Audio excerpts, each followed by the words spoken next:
Pa ne znam, za mene je dom tamo gdje spava mi jede. Meni je dom tamo gdje mi je obitelj. I dom uopće ne mora biti nešto fizički i ne mora biti definiran baš kućom ili stanom ili gradom. Dom može biti isto tako ta cijela država. Da, znači ako si ti u Americi možda ti je doma Europa.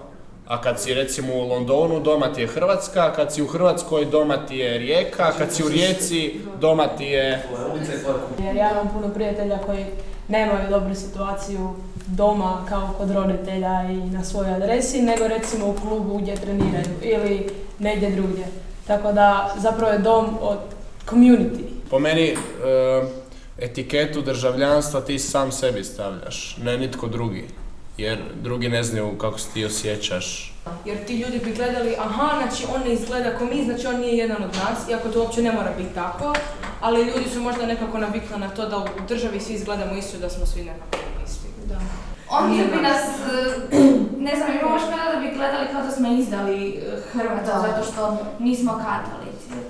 To većinom, ja mislim, dolaze od roditelja, jer oni su nekako već tužne stvari o nekim religijama, onda to djeci ostane kroz njihov cijeli život i onda oni to pričaju svoje djeci, ona se samo širi mržnja i mržnja.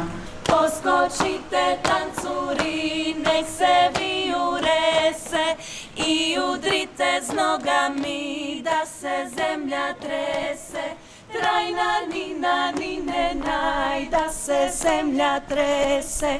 Trajna nina nine naj, da se zemlja trese.